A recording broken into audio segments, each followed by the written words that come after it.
Ícaro Podcast. Nada nos resulta ajeno. Capítulo 4. Especies exóticas invasoras, prevención y mascotismo. Caso Ardilla de Vientre Rojo. Por Valentina Flores Mora.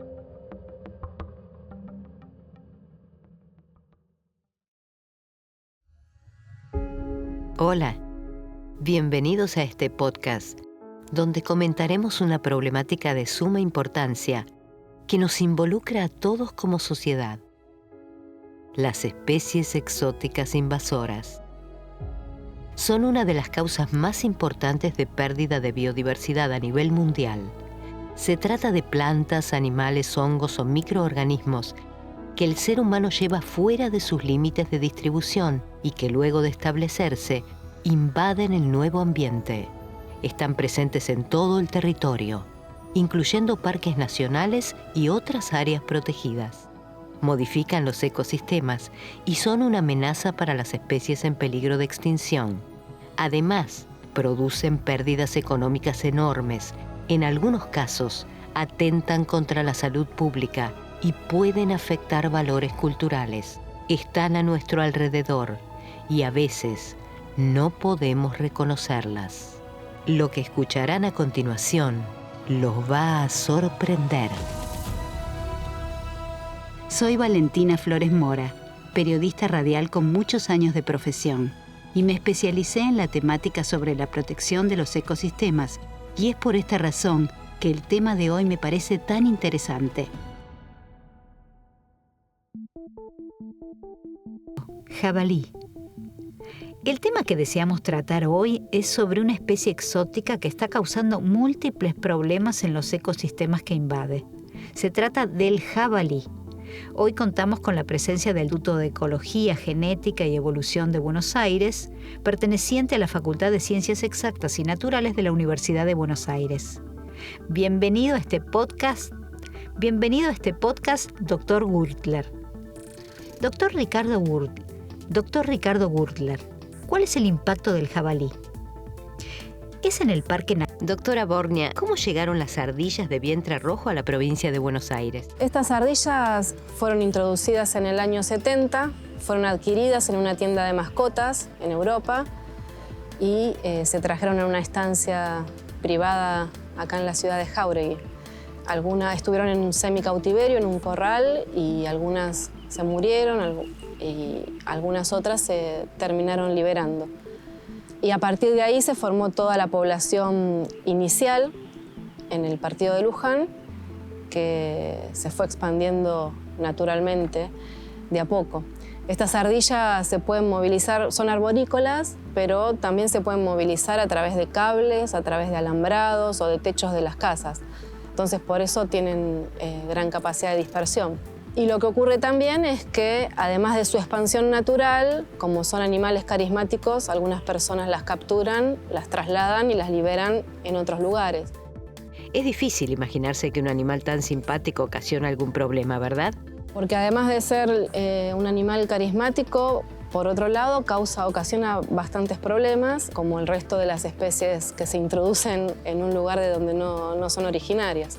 Causan impactos desde todo punto de vista, impactos en la salud, en los ecosistemas naturales, en los ecosistemas productivos y también en los servicios urbanos, porque son ardillas que no están solamente en un ámbito rural, sino que también, si hay parches arbolados en una ciudad, pueden estar perfectamente en la zona urbana. Y entonces, bueno, por sus características de roedores, que roen los cables o necesitan beber agua, entonces también destruyen mangueras de riego o los tanques de agua, las cañerías de los tanques de agua. Bueno, las personas de la ciudad también se ven afectadas. ¿Se autorizó la caza del jabalí? Gracias a...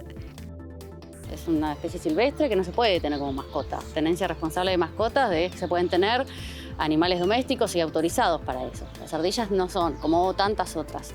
Y además no resiste el cautiverio. Son muy agresivas y no son dóciles. Y justamente el tema de que pueda transmitir enfermedades es algo que la gente no tiene en cuenta y quizás las captura, las trata de tener en sus casas o de regalárselas a otros para que las lleve y las libere en un parque o una plaza. y corre un riesgo, y además de todos los riesgos que genera el trasladar una especie nueva y liberarla. Porque una de las características, además de ser vistosa, es que a partir de muy pocos individuos, esta especie puede generar una nueva población silvestre. Y eso es lo que pasó en Argentina. Las ardillas originalmente entraron al partido de Luján, en la provincia de Buenos Aires. Y de ahí, con el tiempo, se establecieron y tardaron más o menos como 2 décadas, son lo que indican nuestros estudios, en que empezaron a llevarse a otros lugares del país. Por su participación. Y todos estos traslados son traslados intencionales de personas que muy probablemente no saben que es una especie exótica, que puede traer problemas tanto a la biodiversidad como a los sistemas productivos, como a los servicios, como para enfermedades, y las liberan. Y eso trae después muchos problemas. Y además, una vez que la especie se libera y se establece, es un conflicto resolverlo. Entonces, algo que es muy importante es toda esta problemática social, o sea, que la gente se dé cuenta que no es gratis estar llevando una especie de un lado a otro. Pueden ser ardillas o cualquier otra, que las especies exóticas tienen consecuencias y que solamente algunas son las que se pueden tener y se ingresan al país con determinados fines, y que está prohibida su movilización y que llevarlas tiene consecuencias y hay que evitarlo. Ahora, Una de las principales amenazas al día de hoy de la presencia de ardillas para la biodiversidad o para los sistemas naturales es su cercanía a la zona del delta del río Paraná. Porque uno de los focos de invasión está en el partido de Escobar, pegado a lo que es la Reserva Natural Otamendi de Parques Nacionales y a todo el delta del Paraná, que es una región muy rica en cuanto a biodiversidad por los ambientes que protege, y también desde el punto de vista productivo es muy importante porque hay muchas plantaciones forestales y también frutales. Para la ardilla sería un ambiente adecuado, es una ardilla arborícola que encontraría recursos adecuados para establecerse y causaría muchos daños a la producción y también a las especies nativas. Establecerse ahí sería un problema para la zona y también además sería un corredor que podría unirlas con las zonas norte y llevarla quizás hasta las zonas de las selvas paranaenses, donde sí está la especie nativa, Sciurus aestuans, que es la ardilla misionera. Posiblemente puede tener impacto sobre especies de aves, sobre otras especies que con las que aún no se ha contactado, e incluso en la vegetación, porque como su dieta está basada fundamentalmente en frutos y semillas y también en flores, afecta a la reproducción de las plantas, tanto por dispersar algunas como por afectar la posibilidad de reproducción de otras. Vamos a participar al guardaparques Aldo de... También hay un impacto sobre la biodiversidad, al menos de manera potencial, por ejemplo con las aves, porque ocupan los mismos sitios, al ser ardillas arborícolas, ocupan los mismos sitios de nidificación, de refugio, de alimento. Entonces sería importante que estas ardillas, por ejemplo, nos lleguen a lugares donde tenemos aves nativas y donde no están acostumbrados a la perturbación, porque ahí habría una competencia importante. De hecho, hay interacción entre ardillas y aves respecto a que las aves a veces las corren a las ardillas. Entonces, bueno, se están viendo, hay una interferencia importante en las aves con respecto a la presencia de las ardillas. Nacionales, y al señor Hugo Larrachao, del Club de Caza... La ardilla es una especie que tiene varios impactos y varios problemas.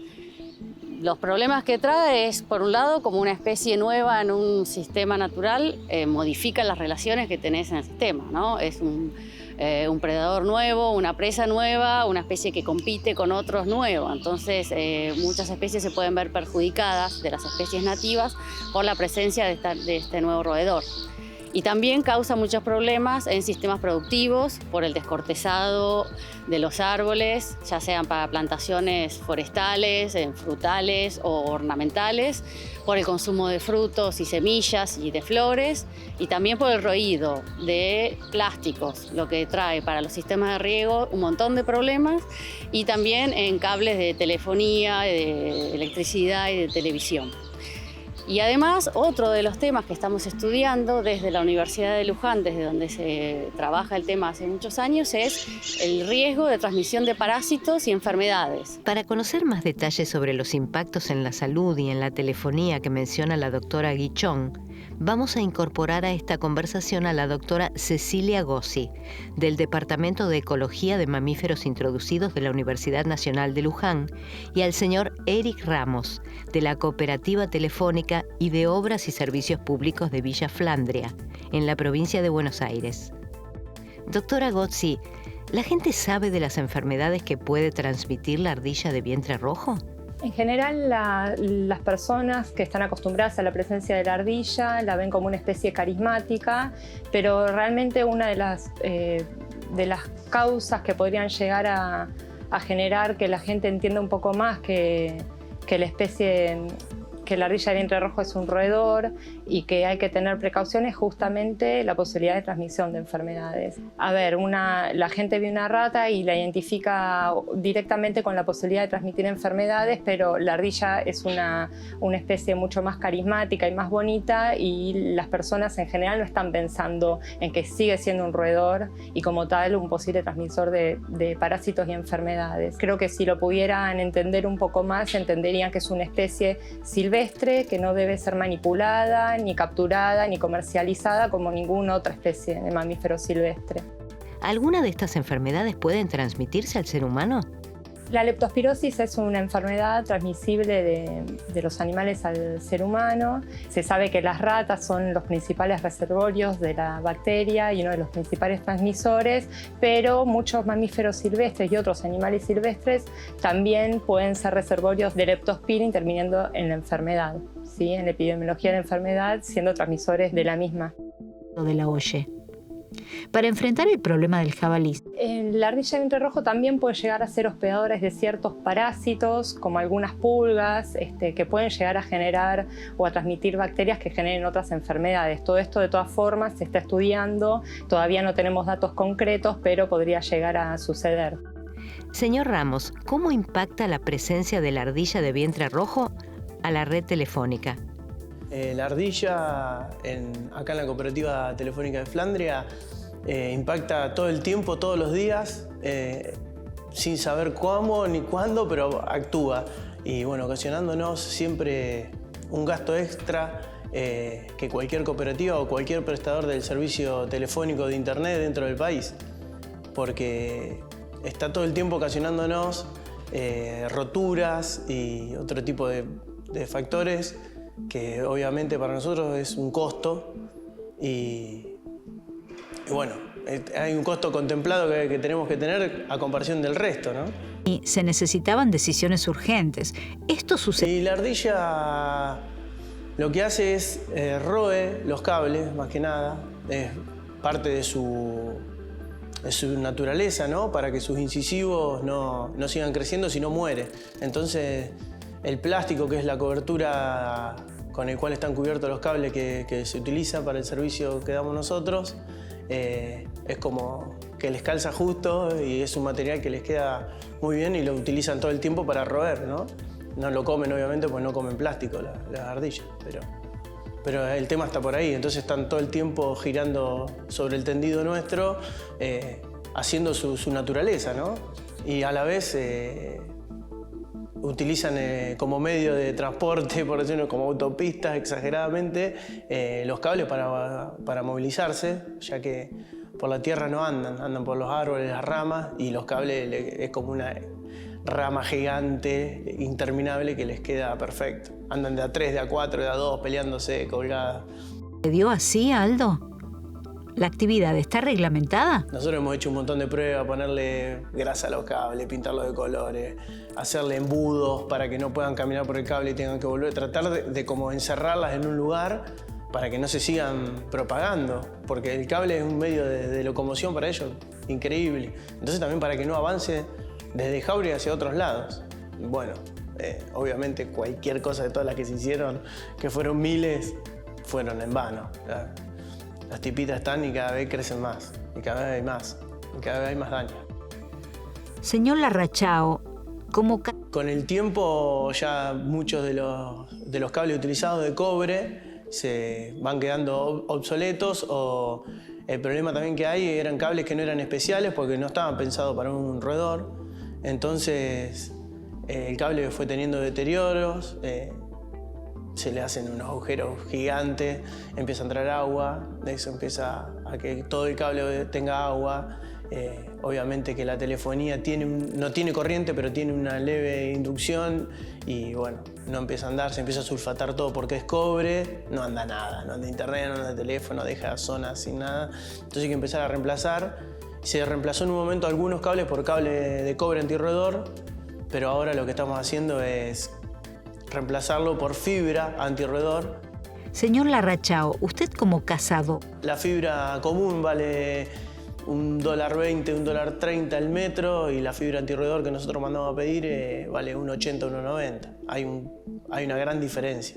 Por metro, imagínate que acá hay que poner kilómetros de fibra, ¿no? Más allá. Y todos los elementos que se utilizan afuera, todos tienen un costo extra más o menos de ese tipo, de ese porcentaje, por que se eligen antirroedor. Todos los cables que nosotros usamos, no solo la fibra, ¿no? El cable que va a la casa del abonado, un cable de red que se hace, un cable también damos aéreo, entonces los cables que bajan de las antenas también tenemos que poner antirroedor porque nos han comido han roído hasta las antenas que están arriba, altas. de ser parte de este proceso. Sí. Nosotros tratamos cuando vamos también a la casa de los abonados, que a veces tienen problemas, es por la ardilla. Algunos no te creen, algunos no lo pueden creer, quedan asombrados, y otros no le dan importancia. Acá uno puede trabajar de alguna manera explicándole a la gente, diciéndole que ocasiona gasto, que quizá tiene un servicio que podría valer un poquito menos, pero los costos de los elementos que utilizamos son más caros, entonces quizás hay que ponerle un puntito más a la cuota o al servicio que paga, pero bueno, básicamente es eso. ¿También las ardillas de vientre rojo afectan a otros servicios en la zona? También nos pasa que a veces quedamos sin luz. O sea, nosotros hacemos lo que podemos, pero la cooperativa eléctrica también hace lo que puede, que es otra cooperativa, no tiene nada. No somos la misma, somos distintas, pero también tienen los mismos problemas que nosotros. Y afecta en sí, nos termina afectando a todos. Un día te quedas sin teléfono, otro día te quedas sin luz. Quizá hay un mes que no pasa nada, pero siempre pasa algo en realidad, ¿no? Y la gente muchas veces no los ve a los problemas que pasa. En realidad no los ve, no se da cuenta. Salvo a alguien que le haya pasado específicamente algo grave, le ha pasado a gente que va llena la pileta con la manguera, que acá es muy común, y deja la manguera afuera y por allá encontró un agujero en la manguera. Es una tontería, pero en una manguera en una casa. A nosotros con los cables, imagínate. ¿La ardilla de vientre rojo afecta a alguna otra actividad productiva? En forestaciones, por ejemplo, recién se están haciendo los primeros estudios, pero bueno, se ha encontrado que hay pérdidas de volumen de madera, por ejemplo, en pino y en eucalipto, entre el 20 y el 30%. Y eso, bueno, a la larga hace que el productor tenga que vender menos su producción o inclusive cambiar de destino. Algo que puede ser utilizado para madera, por ahí lo destina a papel. Y entonces, bueno, está siendo afectada su producción. Parques trabajando en equipo. Y las ardillas descortezan por distintos motivos. Uno de ellos es para confeccionar el interior de los nidos, que con el descortezado hacen como un deshilachado y una viruta, y eso lo usan para armar la camita de las crías. Pero después también pueden quitar la corteza para obtener savia o algún insecto que quieran comer, también como marcas territoriales, por distintos motivos. También en algunos casos, si el descortezado es total, es decir, que anillan todo el tronco o la rama, bueno, eso termina secando esa rama o inclusive el tronco. Y bueno, si se trata de especies comerciales de importancia forestal, bueno, puede causar bastantes pérdidas económicas porque se pierde volumen de madera que se puede comercializar. En el parque se cazan jabalíes, pero igualmente el parque es distinto a un coto de caza, ¿verdad? Por el momento no tenemos estudios cuantificados de los daños que produce en pérdidas monetarias. Hemos intentado, pero es muy difícil. Hasta ahora, en general, son estudios cualitativos de qué es todo lo que gastan. Pero sí se sabe que, no sé, en una granja avícola que tiene el sistema para mantener la humedad del criadero, tiene muchísimos problemas con el riego, están todo el tiempo parchando. Si tienen una plantación de frutales, muerden un poquito cada fruta y eso hace que después, aunque no pierdan toda la fruta, ya no pierde el valor comercial. Con la madera también trae problemas y después no se pueden aprovechar todos los fustes para madera. Entonces son distintos tipos de problemas.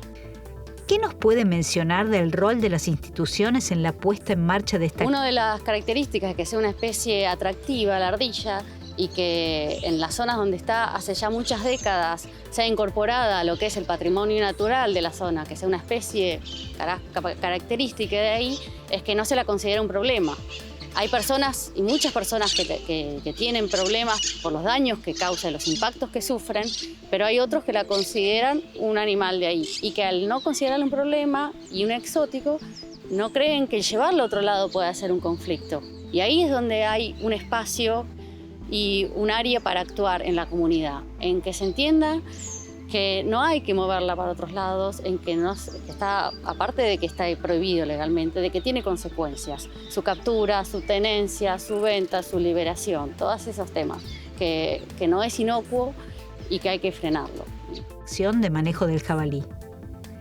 ¿Cree usted que todos los años se detectan nuevos sitios con ardillas en el país? No es algo que pasó una vez, que entraron y ya está. Entró una vez y de ahí se van expandiendo, pero cada lugar se va llevando a otros y después cada nuevo punto se va expandiendo también. Pero eso es algo que pasa, porque todos los años hay nuevos focos. Ya está presente en 17 partidos de la provincia de Buenos Aires, en la ciudad de Buenos Aires y en otras 2 provincias.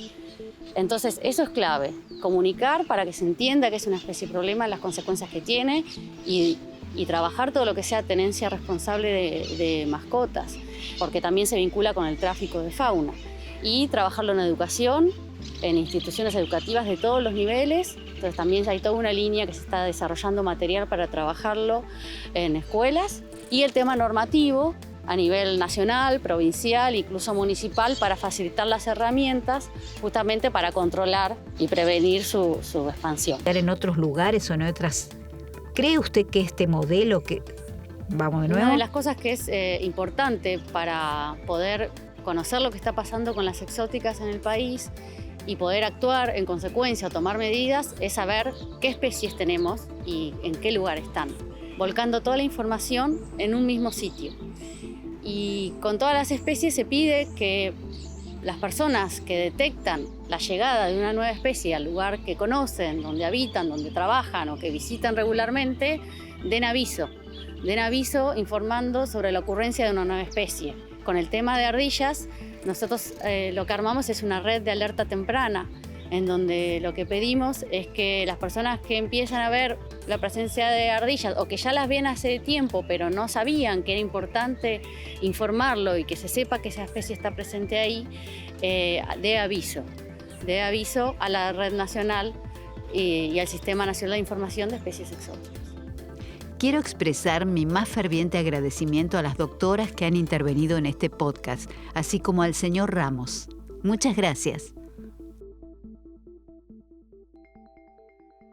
Bien, nos acercamos al final de este episodio. Tendremos más podcasts que tratarán desde otros ángulos esta problemática que nos involucra como sociedad. La prevención, el mascotismo y la introducción de plantas ornamentales, los impactos económicos severos y sobre el patrimonio cultural y la vida de los pueblos indígenas, cómo se pueden manejar estas especies exóticas invasoras. En fin, un conjunto de enfoques que estamos seguros interesarán a ustedes. Este es un podcast de la Organización de las Naciones Unidas para la Alimentación y la Agricultura y el Ministerio de Ambiente y Desarrollo Sostenible de la Nación, con el apoyo del Fondo para el Medio Ambiente Global, en el marco de la Estrategia Nacional sobre Especies Exóticas Invasoras. Ingresá a ambiente.gov.ar, busca especies exóticas invasoras, accede a más contenidos. Sé parte de la Estrategia Nacional para minimizar su impacto. La acción ambiental es ahora. Soy Valentina Flores Mora. Los espero en la próxima entrega. La serie Podcast Especies Exóticas Invasoras es una realización original de Ícaro Producciones para la Organización de las Naciones Unidas para la Alimentación y la Agricultura, FAO, y para el Ministerio de Ambiente y Desarrollo Sustentable de la República Argentina. Dirigida por Gabriel Casal. Escrita por Jorge Casal y Fabio Díaz. Producida por Fabio Díaz. Voz de Valentina Flores Mora, Laura Sordi. Locución, Sergio Lonardi. Edición de los podcasts, Mario Duch. Dirección de los audiovisuales base de las entrevistas, Marcelo Viñas. Realización de los audiovisuales base de las entrevistas, Ezequiel Petruele, Eduardo Aragona, Agustín Actis. Sonido, Nicolás Cabona. Drones de audio, Andrea Isasti. Asistencia de producción, Andrés Casal. Diseño gráfico, Gabriel Casal.